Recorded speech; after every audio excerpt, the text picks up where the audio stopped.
Foraging 50 is an incredibly hard achievement. Only about 4,000 players have it. But why does everybody complain about foraging?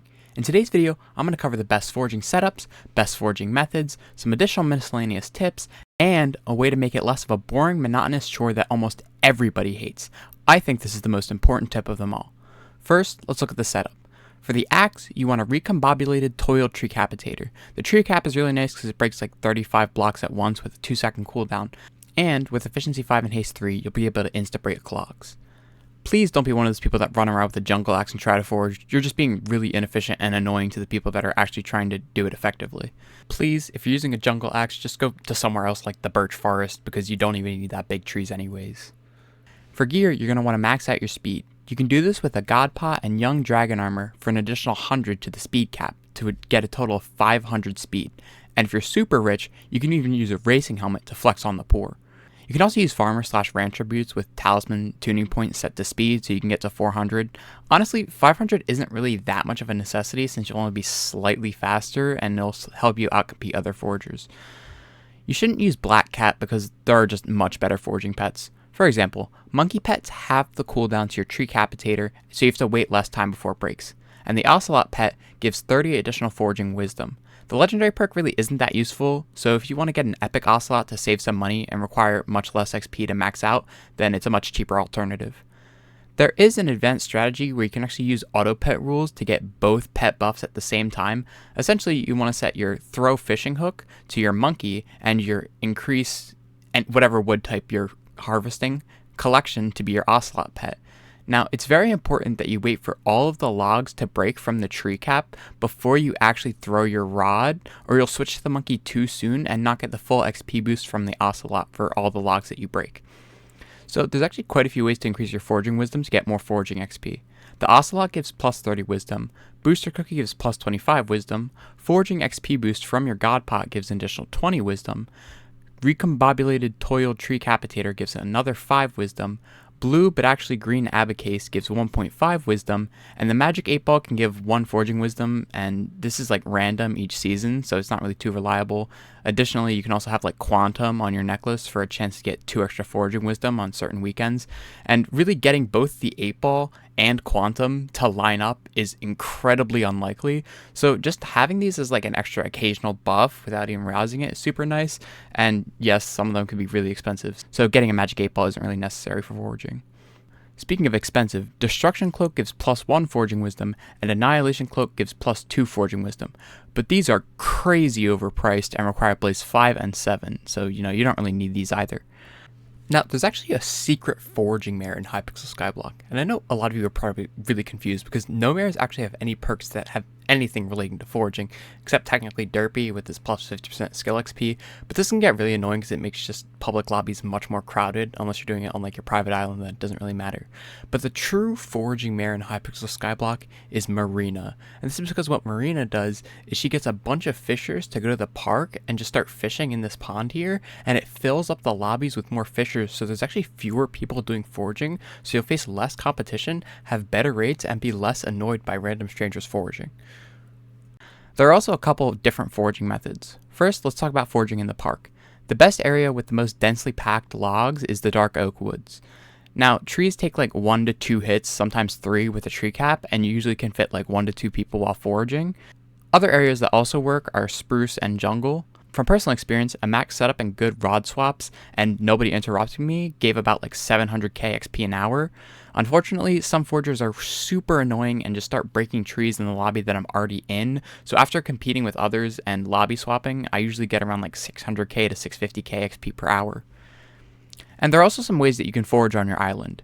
The original method was to plant a bunch of trees like this, and once they all grow, break them down with the tree cap. Now, the best tree that I found to do this with was spruce trees because they're super tall and super convenient, because like jungle trees like get really annoying with like vines and stuff and how they grow like so randomly. So make sure you leave a space in between the trees because I find it's much easier and nicer to farm them in like these 2x2 neat rows. You can also use garden scythe to like break all the leaves so that they don't get in your way either.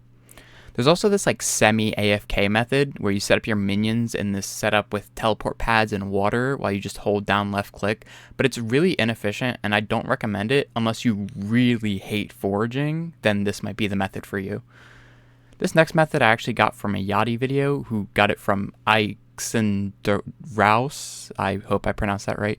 And this method basically consists of like a little contraption with like a redstone block, repeater, trail of redstone along 5 droppers, and these like chests with hoppers to store saplings on each side.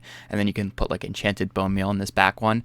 Now essentially what happens is every single time that a tree grows here, it completes the redstone chain because wood conducts electricity or something. I don't know, man. But it completes the chain, and then these droppers will spit out 4 saplings and an enchanted bone meal, which you use each time that you grow a tree. So essentially, you just keep going infinitely. And if you want to be an absolute psychopath, you can add more chests. But based on the video, this setup of full chests should last you a full hour. Now, it's really weird because when I originally tried this method, I thought it was broken for some reason because I used the wrong saplings. And apparently you can only use enchanted bone meal on like certain types of saplings to grow trees, and I didn't realize that this wasn't a thing, so I ended up doing foraging in the park like an absolute idiot, which slightly hurt my times, but I find it much more interesting because there's like so much more going on and it's not like the same boring thing over and over. Now these heads are put so that you're in the perfect position to plant and break the trees while going back and forth, but you have to place them on temporary blocks to the side so that the heads are aligned correctly. Once you get into a really good groove, you can use all the items and methods that I described before, and according to Yachty, this makes about like 930k XP per hour. Now, some people still hate foraging despite these incredibly efficient methods, so this last tip is to change your mentality about foraging. So allow me to tell you the tale of 2 lumberjacks. One lumberjack woke up and spent all day chopping trees, one after another, after another, after another, without stopping. He chopped trees down all day. The other lumberjack woke up. He stretched, had a nice breakfast, then got to work. He chopped for several hours, but after a while, he took a break to sit down and sharpened his axe while he peacefully enjoyed the sounds of nature. Despite the fact that the first lumberjack spent all day chopping trees, which is significantly more time, he still didn't cut down as many trees as the second lumberjack. You see, the lesson of the story is it's actually better to take it slow and steady and progress like at your own pace to foraging 50. I know a lot of Skyblock players just want to like sit down for a few days, play 10 hours straight, and just grind everything to absolute maximum. But this is how you get really burnt out and don't have fun and really don't want to play anymore. So the way that I got foraging 50 was I just took it day by day. At first, I wanted to get like 1 mil foraging XP a day. This was a lot, and I was sometimes able to do it, but like for the most part, I wasn't able to, and this is kind of demotivating. So I just switched to doing foraging for approximately 1 hour a day, or like 600k, 700k XP. And sometimes I did a little more, sometimes I did a little less, but I slowly made progress, and like each day it felt really good to hit that goal without like overworking myself. You know, I took plenty of breaks within that hour. In fact, I took several days, sometimes weeks, to do like other things like dungeons, Diana, farming, or whatever else I needed to do. This way, I didn't actually mind doing foraging, and in fact, I actually really enjoyed it.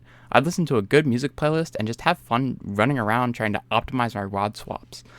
I think that this is the best way to get foraging 50, like just to have fun while doing it, not to just grind for 10 hours a day because you really feel like you need to max it out. And I think that mentality can be applied to the rest of Skyblock. You know, just take breaks and just have fun with the game and don't really worry about needing to max out every single thing in the game. See, I just don't really understand why like so many different people hate foraging. I think it's one of those things where just like a couple people hated it like a really long time ago, but like with all the new advancements and all the new changes, it's gotten so much better. And I think everyone's just in that mentality of hating foraging so much. So like if you hate something, like psychologically, you're not going to enjoy it, like thinking it's going to be bad. So I guess it's just a mentality shift. So hopefully this video changed some of your minds and you'll finally at least level your foraging a little bit, like before the second update, which for all we know is never coming out. Like let's be real. Like props to the admins. Like I think they get way too much flack for like releasing updates so slow. But if any of you have actually done coding or programming at all, like I took a programming class and it is actually really difficult to get a lot of stuff to work and function the way you want it to. So please show the admin some love. Anyways, that's gonna do it. Hope you guys enjoyed and are actually going to level foraging and stop complaining about it so much. See you guys in the next one. Peace out.